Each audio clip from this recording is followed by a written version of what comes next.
Hi, everyone. I'm Amanda Hugg, Fellow of the Society of Actuaries. It is National Volunteer Week, and the SOA is taking the opportunity to feature volunteer members whose time and expertise has helped shape the SOA, the profession, and the communities around them.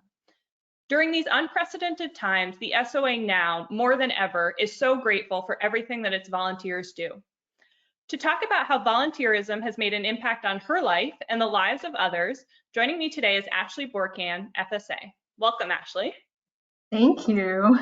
Thanks for being with me here today to chat. Oh, no problem. Welcome to my home Yes, great. We're for all all of us. living the home life right now. Yeah, spending a lot of time here.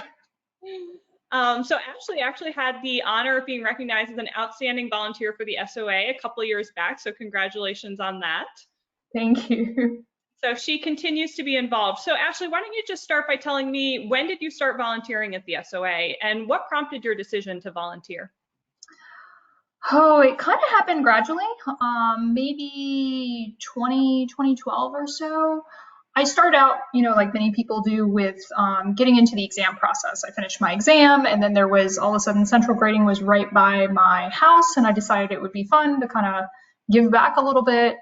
And I noticed pretty quickly, I work in a very specialized area of actuarial work in supplemental health coverage. And I noticed pretty quickly when I was going to meetings that it was really hard for me to get continuing education that was relevant to what I practice in. And I got really frustrated with that. And so what I did was invite myself to be involved with a lot of meeting planning, sort of starting with Valuation Actuary Symposium and then later with the health meeting, and trying to rally my peers to be able to present content that was valuable and interesting and relevant to us.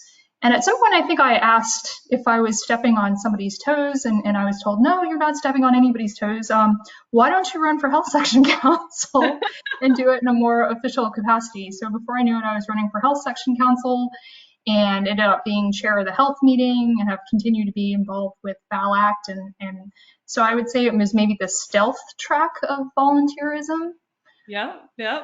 Well, but I think I see a pattern in what you said. You started off with exam grading, which I think a lot of newer FSAs do because that's what they know from the SOA, right? Is the exam system. Absolutely. It's kind of Yeah. a comfortable way to jump in at first.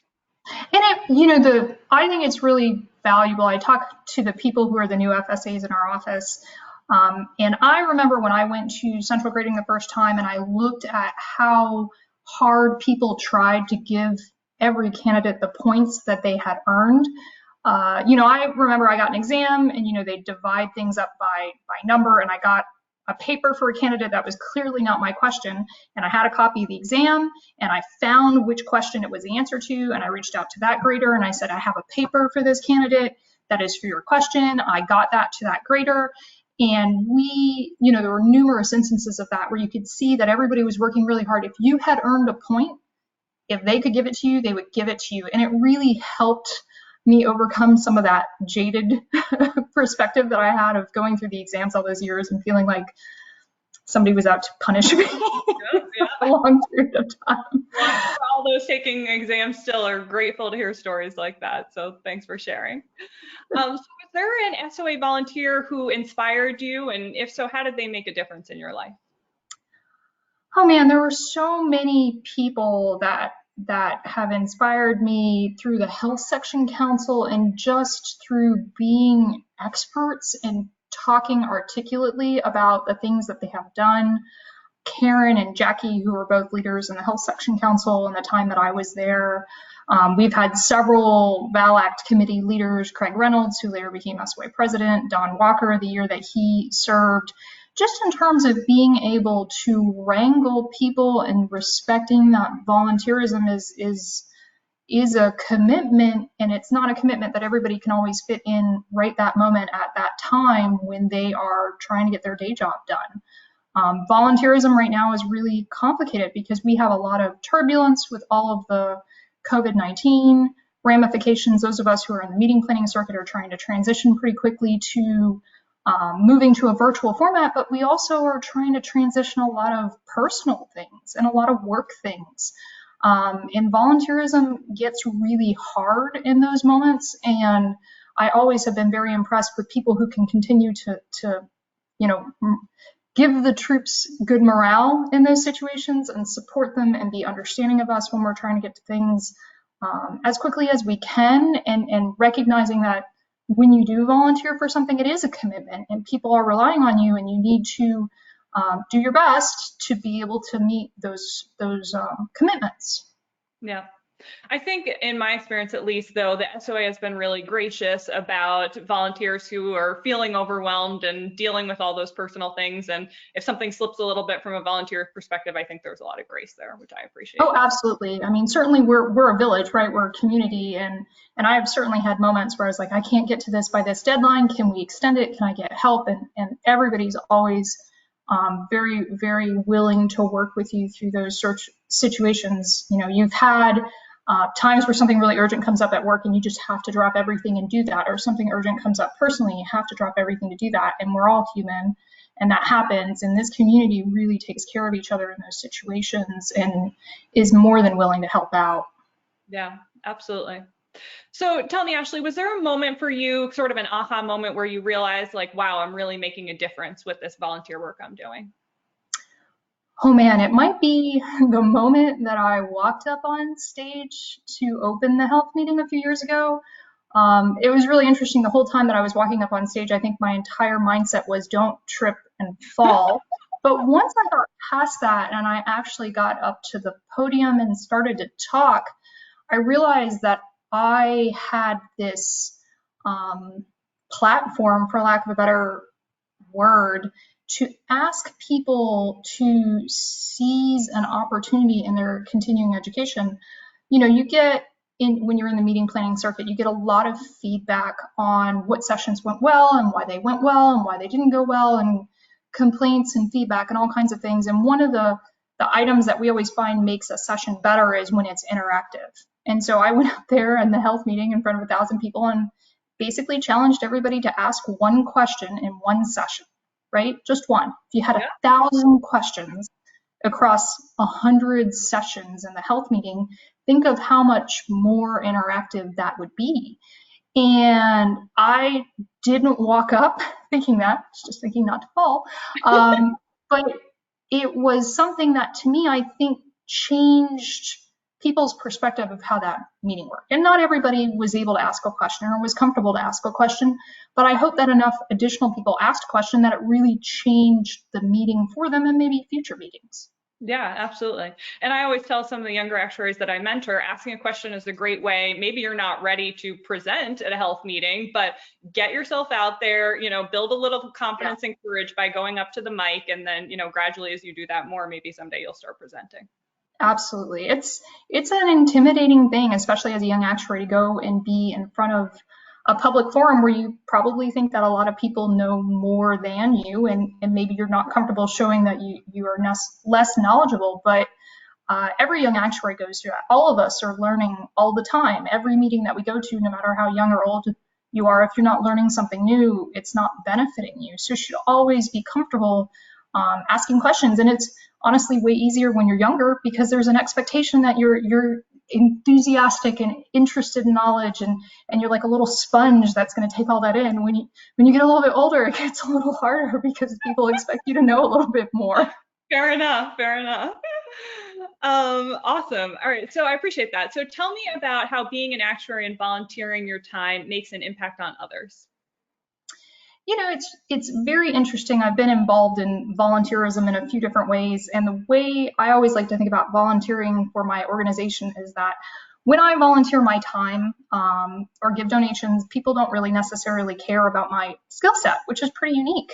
But when I'm able to contribute as a volunteer in the actuarial sphere, or I've volunteered in the microinsurance sphere, it's a time where my skill set that I worked so hard, there's so many exams to get, is used to give back to this profession, which has been so good to me. This career is exactly what I needed. It makes me happy. Provides for my family. And I want everybody to know how great this profession can be, and we can make it better every time that we offer to help or support all of the activities that are going on, whether it's research or meetings or anything really. And it's all very important so that we can continue to be the great profession that we have been and hopefully will continue to be into the future. Yeah, you touched on this a little bit, but what do you think kind of the society impact is of actuaries and us volunteering? You mentioned microinsurance. I don't know if you want to expand on that a bit. Yeah, I mean, so many people, in the United States and in other areas of the world are not necessarily focused on savings for health events the way that ideally they would be able to do so. Some people can't afford to focus on savings events for whatever reason. And so the insurance that we provide helps to protect their assets.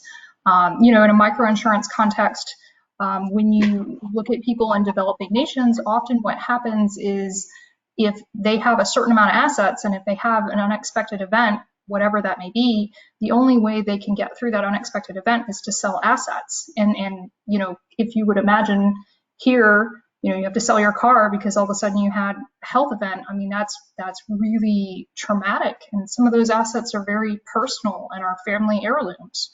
So being able to help people to develop a structure so that if they get cancer, they can still make their mortgage payments and they don't lose the house.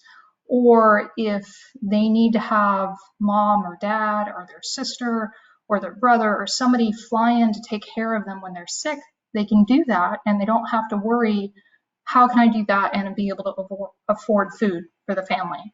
So, the supplemental coverage that I focus in, those are the kinds of things that I think of when we're developing these plans, is that we're really helping people when they really need it.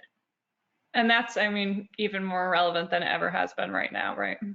Absolutely. Absolutely. Everybody, we're all suffering because of COVID, even if you don't personally have the disease. But if you personally have the disease, it can be devastating. I mean, it's isolating. We're all feeling very alone. It's financially, complicated. You have all kinds of things going on about insurance these days. Who knows what cost sharing is going to be or all those kinds of things. But people with insurance are hoping that they're going to be okay because they have that safety net to be able to provide for them at this time.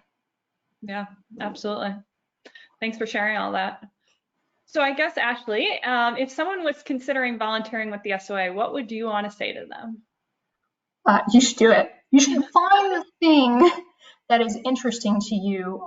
I did 1 year on the exam circuit. That wasn't where I belonged so much. So it's okay if people are telling you as a new FSA that you should go and do the exam thing and you're like, oh, it's not really what I was interested in doing. But there are so many opportunities out there. If you love research, there is research that you can get involved in. If you love meetings and organizations, there are lots of people. You can just reach out to a committee member and say, hey, I want to help, and they'll take you, tell you from personal experience. Or you can do the exam tracker. There are any number of things you can write. There are so many opportunities that you don't have to do one that you don't like just because it's easy. Find the one that talks to you and then go that way. Yeah, that's great. Great advice.